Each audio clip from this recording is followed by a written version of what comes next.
I'm in love. I want it. So much love.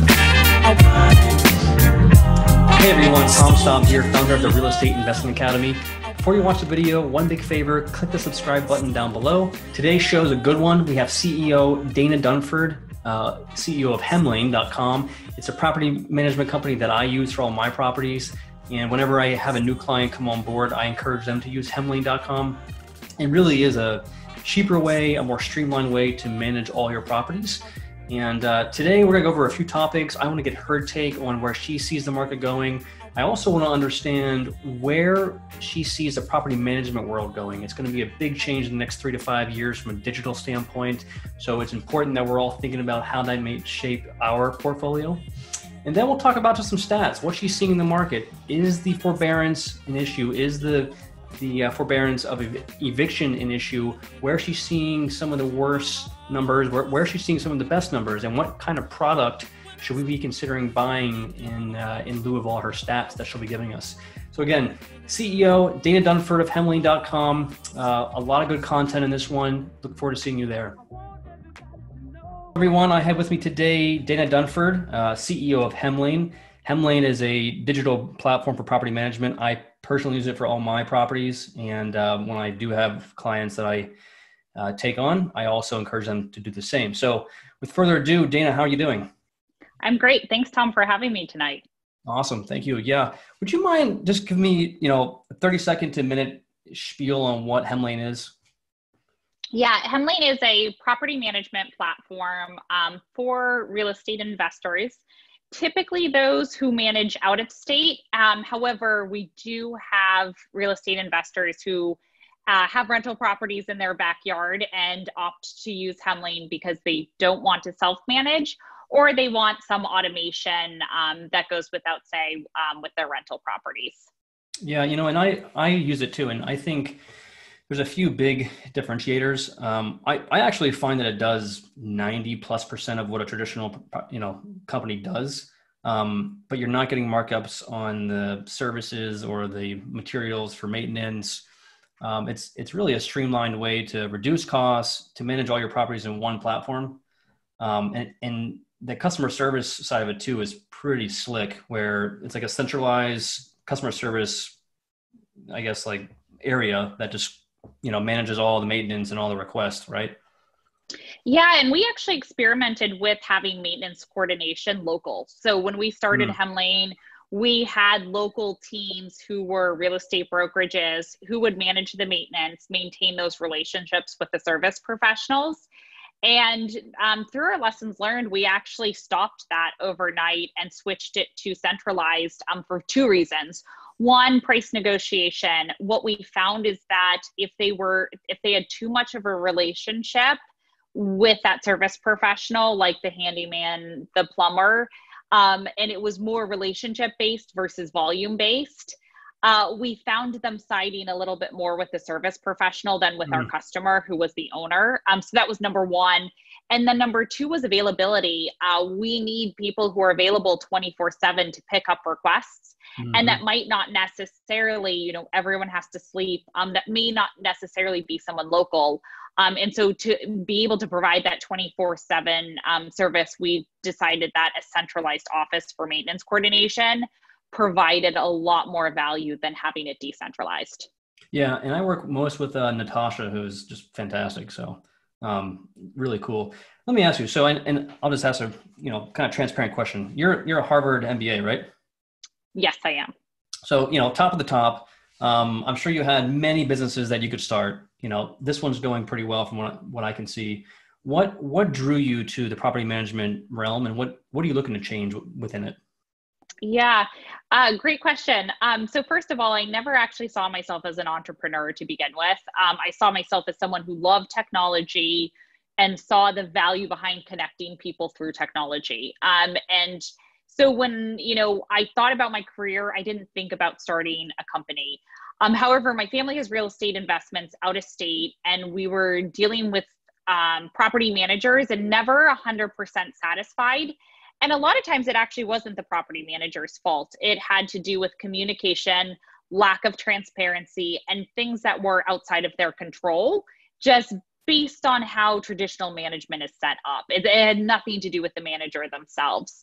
And then I was talking to a friend, Frank, who actually is my co-founder. He has real estate investments, San Francisco, Georgia, Florida, kind of all over the place, and had the same problem of transparency with rental properties. And that is really kind of the impetus and the start of Hemlane is talking about that, of how to provide better resources and better collaboration for property management. And we basically did, what any company does, of put on a board of like what doesn't make sense with management, like rent collection.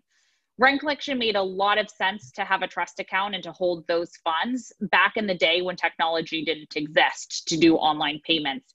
Now with online payments, there's no reason why you couldn't potentially split that or send it directly to the owner and charge your fees separately. So all of that stuff we basically outlined, and then we designed the platform around what our immediate pain points were. I didn't realize how big it was, though. I think when we started it, it was a project I was doing on the side. I was working at Nest, which was acquired by Google, then at that time, home technology company. It was something I was working on the side, but I never thought, I'll quit everything I'm doing and do this full time. It wasn't until I started having customers give us a call and say, I need this. And us saying, well, it's not all the way built. It's okay, fine. We'll jump on it. That we realized we were onto something. Yeah, I think I was using it for about 2 years now or so. And I think I saw it more in its infancy or somewhere in between. And today it's been, for me, it's been seamless, right? So, so I think it's a little more important to continue to harp on what you've done. So how many years has this been in business? And I guess over the course of that time, how many doors are now under management within Hemlane? Yeah, so we started it 5 years ago. And the first 2 years were mostly building the product itself and more of the technology, not the marketplace of local agents we work with. It's more of just the underlying technology of payments, leasing, background and credit checks, putting that into there. Now we're nationwide. We're in all 50 states, and we have over 7,000 properties that are under the management of, doing coordination, all of that associated with it. So now it's 7,000 doors and growing. That's awesome. Yeah, I gotta be honest. I'm sure there are some other versions of what you're doing, but I've not come across them that have been as effective. And I got to be honest, if I'm a property manager and I discover your product, I'm probably feeling a bit threatened, right? In fact, I have a team in Alabama that have been thinking about ways to integrate Hemlane into their system because it's so much better. And they're like, we could just use this for our platform and go from there. So again, I think there's huge upside with your product. And I don't always plug it just from, like a plugging standpoint. I plug it because I really believe that it does make the client's life easier. And it's all about scaling up their operation. Cool. All right. So we got that out of the way. I just wanted to make sure that everyone knows your credibility and what you've been up to. Okay. Mm-hmm. So taking a step more into the weeds, obviously we're going through a unique time right now with forbearance across certain states. The expiration of the eviction protection is now upon us. You're seeing news stories about potential homelessness and evictions and everything else. But I think it's good to get the facts straight. So what are you seeing to date in terms of eviction, behind payments, and the whole just market as it relates to that? Yeah. So let's back up and just talk about payments. So a lot of news articles came out, and you saw it in the Wall Street Journal, you saw it in The Economist, with headline news saying 30% of tenants defaulted on rent. And those all came out, and everyone was freaking out. COVID is the reason that no one's going to be paying their rent. And actually, you have to dig down into it a little bit farther. Because of those 30% that were delinquent, late rents or just never unpaid rents, what we realized is that the majority of them, so 22% of total, so there's 30% delinquent, 22% of the total are people who've always been late. Always paid late, delinquent, never paid the following month. that those are just the problem tenants that maybe were just not qualified for the property and are living that paycheck to paycheck. And so you have to take that out. Then what we saw from March until July, we're still getting August's data now, is that we have an 8% effect from COVID. However, there were a couple of important things that we told our customers who approached us about it. The first is education.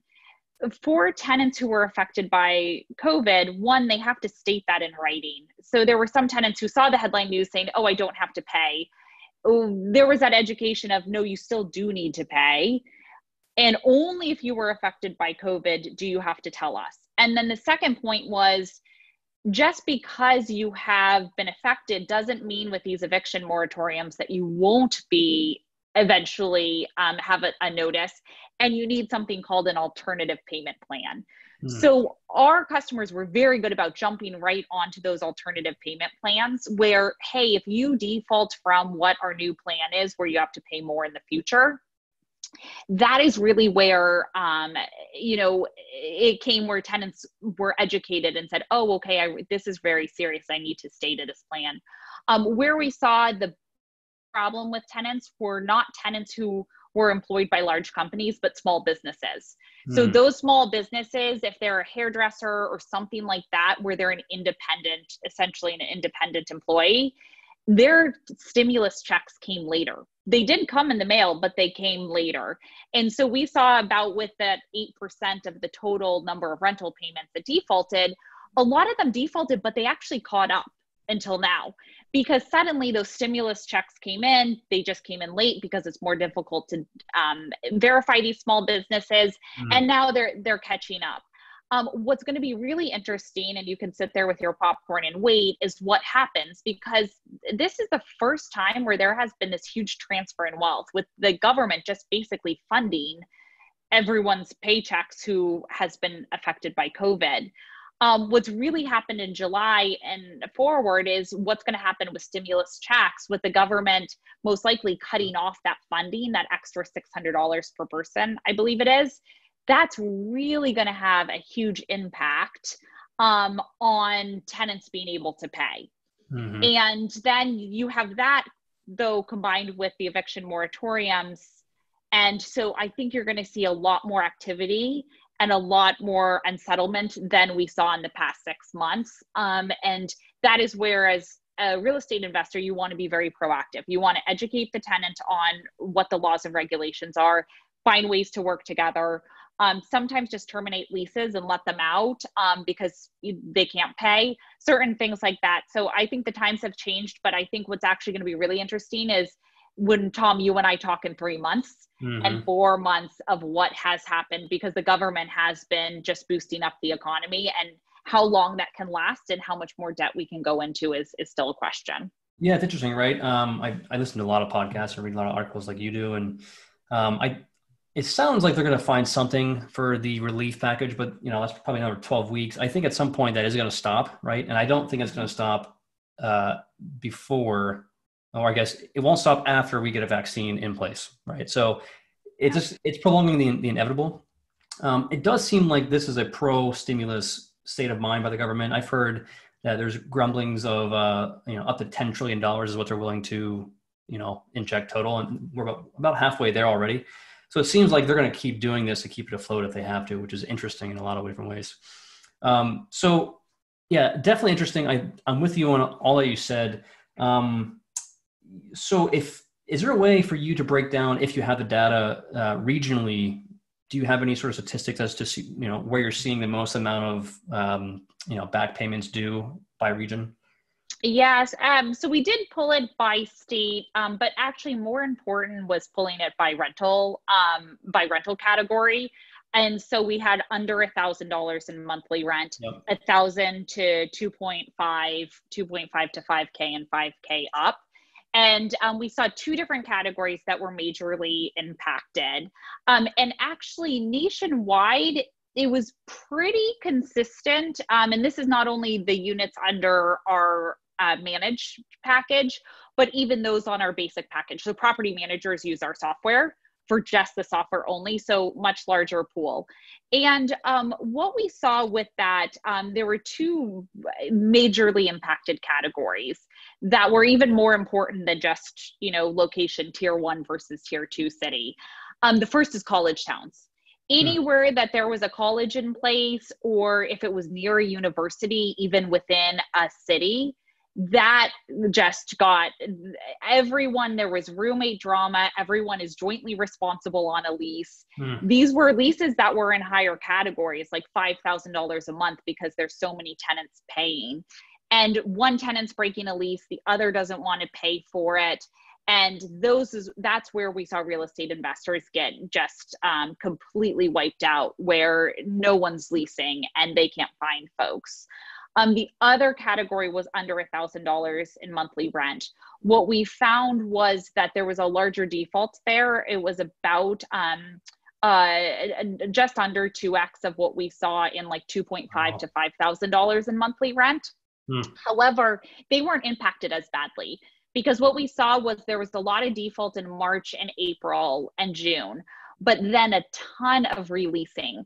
Because the category of under $1,000 in monthly rent, there's a ton of tenants still looking. There's more demand than there is supply of units in those categories of rental rates. And so while they were affected, they were able to come back and release their properties to someone else, sometimes at reduced rates to make sure they got someone qualified. There was activity, but it's been okay for them. It was really the college towns where we haven't seen them come back. And the question is, when will they come back? Those were the ones that were most affected. That's fascinating, because I come from the mantra of, if you can invest around universities, it's probably a good thing, because they tend to be recession hedges, those cities. Yeah. Here's a situation where COVID's making them essentially not be able to go to school, so they'll stay at home with the parents and go to school. So it's fascinating, right? But to your other point, I've been saying this for the last month or two, that I see essentially two existing economies. You have the, higher earner economy, those that might, make a top 5, top 10% wage, living in decent cities, probably educated. And then you have an economy of probably the renters that you're explaining, right? Those that are probably working in hotels, restaurants, service industries, entertainment industries. And it's no surprise that those that are in that industry are seeing the most defaults, given that COVID's affecting those economies the worst. So on my earlier comment, what are you seeing in the $1,500 to $2,500 rent range for defaults, or are you seeing any sort of change in pace? Yeah, it's primarily in cities. So the $1,500 to $2,500 are primarily cities. They're usually not single family homes within those cities. They're usually the huge apartment, high-rise condos, whereby a tenant says, why am I living here, paying quite a bit of money to live into a 1-bedroom here in the city when nothing's open around me and I have no scenery? Let me go and get a house for the summer, 2 hours outside of the city. My tech company or whatever, wherever they're working, said I could work remotely. They could be accountants, consultants, whomever it is, and they're moving out. That's really where we're seeing the other action. And the question is how quickly that comes back. I do think that with the city life, it will eventually come back, but it will take quite a bit of time. Single family homes, we didn't see, with the exception of rent, we didn't see those categories affected too much, just because it's a larger space to live. And then, in the condo space, sometimes people use that as an advantage to get a bigger condo within the condo unit. If they're renting an individual condo owned by someone else, or in an apartment, they use it as an advantage to get a bigger space and work from home. Yeah, it makes sense. And, I bet the effect of, again, what you just said, that the fact that these single family homes are bigger size, they probably have more stuff inside of it, making them less mobile than they are in condos or smaller apartments. So yeah, that's fascinating. Cool. I want to shift gears a little bit. So talking more about where you see, property management going in the next 5 years. I have to imagine there's a big digital play, and for property managers that are not seeing that, they're probably going to be left behind. But where do you generally see or maybe some big changes that you see coming for the property managers? Yeah, and you divide it into a couple of different categories. The property management, I'll divide it out. The first thing I would say is property managers, the ones who are threatened by a company like Hemlane, are not great managers, right? They enjoy not having transparency to see what they do. They enjoy, holding rent and saying, I'm not going to give the rent until you do this. The managers who love Hemlane are actually the top ones, because they're like, yeah, you can see all my conversations. You can have rent transferred to you, because they're so good and they're so valuable at what they do locally that they're not threatened at all by technology. And so there's a couple of different plays. One, if you don't use technology, it is going to be very difficult to make a living off of property management. People question the fees. People want transparency, real estate investors, and they want a little bit more control in that decision making. What we also find is that there's higher satisfaction the more control you give to owners. If you make them decision makers, if something goes wrong, they know about it because they help to make those decisions. If you don't, and then you say, the tenant's not paying rent, it's like, well, you didn't give them the background and credit check. You didn't give them the application. Now they have a reason to be upset. So that is one thing. The category also, we already see 70% of real estate owners in the US, 70% still self-manage. And what is really interesting is the changing dynamics of that, because now people are moving more. They're traveling more. Well, not due to COVID, but people enjoy experiences, and you're seeing them pass down properties to the next generation. So when I think about the trends that we'll see, I think a lot of it happens with the initial point of buying a property, where now people are not buying in their backyard. They can't DIY manage it, that's 70%. And they're saying, I bought a property, maybe it was in my backyard. Now I'm moving, Tom, where you are in Austin. How do I manage that? So I think you'll see a lot more connections between an owner and someone local to support them with that management, which is kind of counterintuitive to technology. You'd think, with technology, it's going to take out, the local agent, the local property manager. I actually think it's quite the opposite. I think you're going to need that connection more closely. But then the second question goes to, how do they connect? I think anything that the technology can do better than humans, you need put into place. And then that manager role changes. Their contracts change. Their contracts are not that I collect and hold rent, I hold the security deposit. It's none of that. Their contracts are, I'm there when you need me there. I can help vet service professionals. I can coordinate and make sure things happen. And if you want me to do annual inspections, I can go by. So I think those contracts will change, and it will start with the property management organizations as well as the realtor organizations changing what their contracts look like, and suddenly figuring out where do they play an important role. But I don't think property managers themselves will ever go away. And I think leasing agents will become more dominant. And then property managers will still remain where they are. And there's always a time and purpose in place. But how involved they get will be, I think they'll have more rental properties, but use technology to help manage them. Got it. Yeah, I think that clear. I mean, from my experience in the past, before I used Hemlane, absolutely the coordination and the communication errors were just all over the place, and this platform definitely helps avoid that. Cool. Yeah. Do you have any stats on migration of the population as of late? What I mean is, because you're seeing leases come up and go, and probably rent increases. What do you have in terms of facts around the migration of our population? Are you talking about, so are you talking about post or pre-COVID? Geez. Well, so I know generally what's been happening. I mean, people are definitely moving. And now I think the rumors are that people are moving away from these big cities, as now we know, college cities. Where do you see them moving to? And do you have any stats to back up kind of what you're seeing? Yes.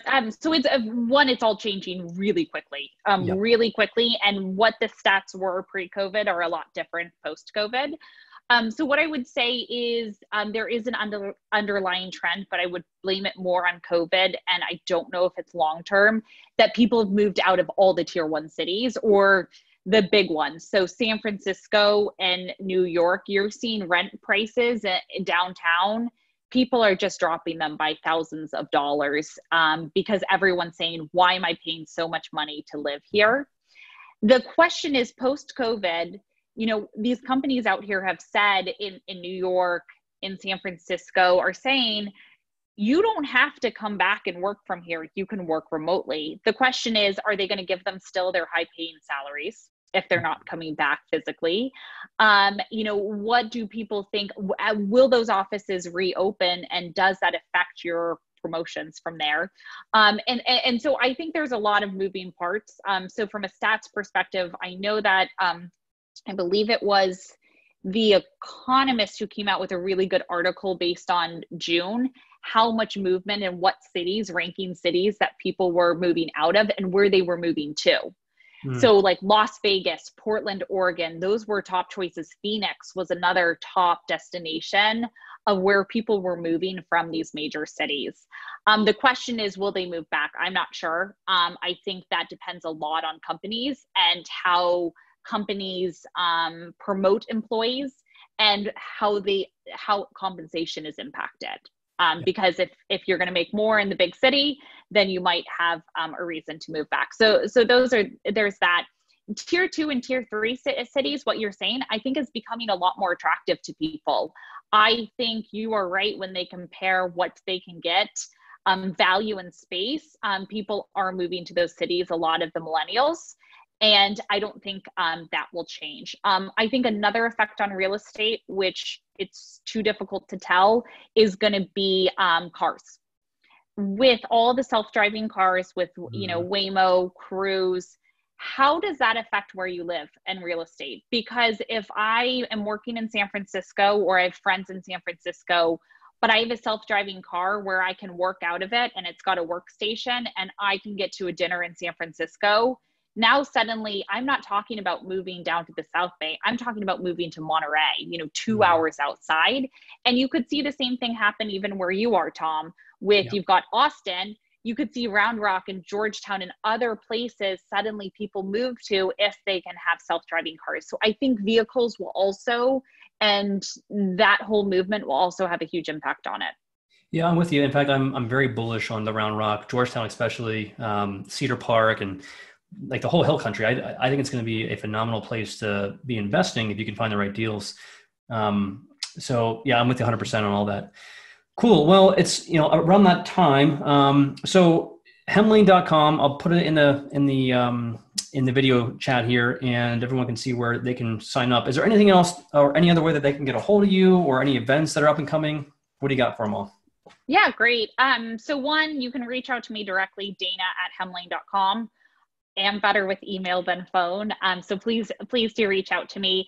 As far as events and other resources, we do webinars. So if you reach out to me, I can give you that schedule.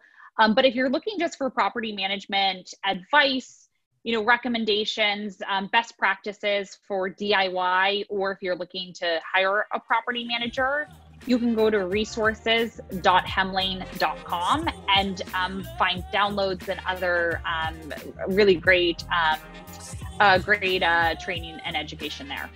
Awesome. And I'll put that in the video in the YouTube channel so everyone can go there and click there. And awesome. Well, again, I appreciate the time. And one thing I'll say is that I'm always surprised how responsive Dana is to email and all the demos and issues that you personally are solving for the clients. I don't know how you have a family, you do all that, you're building a company. It's how do you manage your time so well? I don't get it.